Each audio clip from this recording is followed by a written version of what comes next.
ទស្សនៈជីវិតសម្រាប់ទម្រង់ទិសដៅទៅតាមដំណាក់កាលនីមួយៗនៃជីវិតចាប់ពីវ័យសិក្សារហូតដល់វ័យបង្កើតទ្រព្យសម្បត្តិនិងភាពជោគជ័យ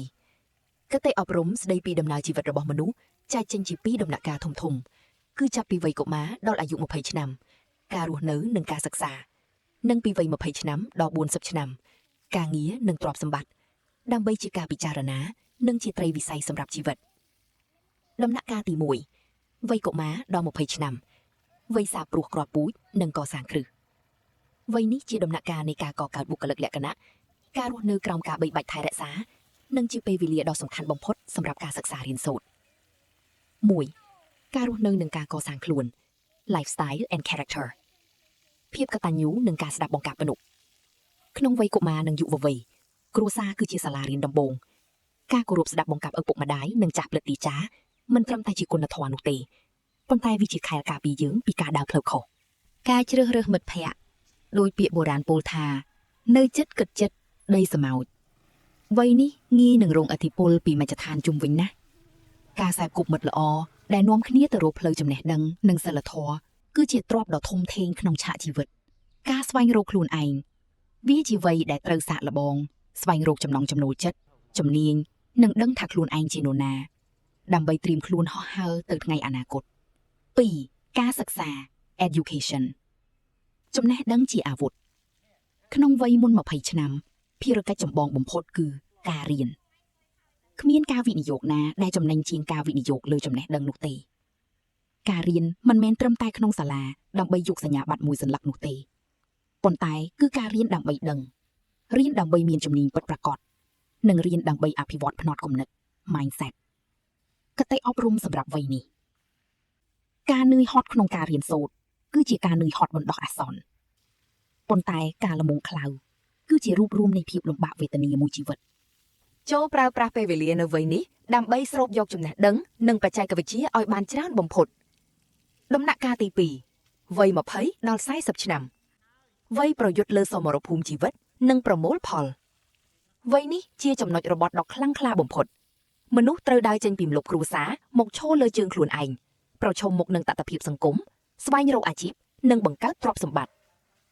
1. ការងារនិងអាជីព Career and Profession ការចាប់ផ្ដើមពីតូចទៅធំវ័យ20ទៅ30ឆ្នាំជាវ័យដែលត្រូវប្រមូលបទពិសោធន៍កុំទាន់ផ្ដោតលើតែប្រាក់ខែខ្ពស់ពេកប៉ុន្តែត្រូវផ្ដោតលើការងារដែលអាចឲ្យយើងរៀនសូត្របានច្រើនបំផុតការធ្វើការខ្លាំងហ្មត់ចត់និងការបង្កើតទំនាក់ទំនងល្អ Networking នៅក្នុងការងារនិងបើកទ្វារឱកាសធំៗនៅថ្ងៃក្រោយការឈរជើងឲ្យរឹងមាំវ័យ30-40ឆ្នាំជាវ័យដែលត្រូវក្លាយជាអ្នកជំនាញពិតប្រាកដឬជាម្ចាស់អាជីវកម្មមនុស្សវ័យនេះត្រូវមានភាពចាស់ទុំក្នុងការសម្រេចចិត្តដឹកនាំគេនិងដោះស្រាយបញ្ហាធំៗដោយភាពឆ្លាតវៃនិងម៉ឺងម៉ាត់ 2. ទ្រព្យសម្បត្តិនិងហិរញ្ញវត្ថុ Wealth and Finance ការបង្កើតនិងការរក្សាការរកលុយបានច្រើនមិនសំខាន់ស្មើនឹងការចេះរក្សាទុកនិងបង្កើនលុយនោះទេមនុស្សជាច្រើនធ្លាក់ក្នុងអន្ទាក់បំណុលក្នុងវ័យនេះដោយសារតែការចង់បានភាពហ៊ឺហាបណ្ដោះអាសន្នការវិនិយោគលើទ្រព្យសកម្មមុនអាយុ40ឆ្នាំត្រូវខំប្រឹងបង្វែរលុយដែលរកបានទៅជាទ្រព្យសម្បត្តិដែលអាចបង្កើតចំណូល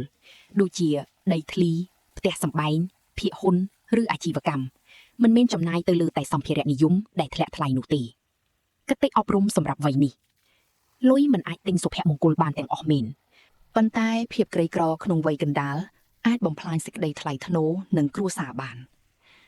ការមានឯករាជ្យភាពហិរញ្ញវត្ថុមុនអាយុ40ឆ្នាំ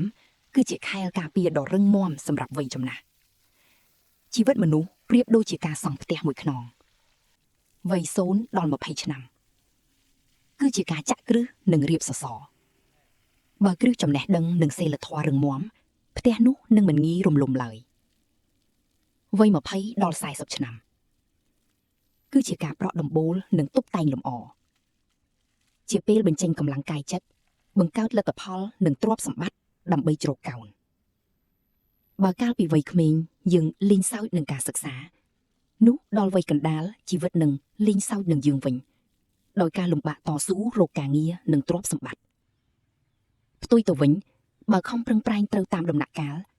នោះផ្លែផ្កានៃជីវិតបន្ទាប់ពីអាយុ40ឆ្នាំនឹងពោពេញដោយភាពសុខសាន្តនិងស្ថិរភាព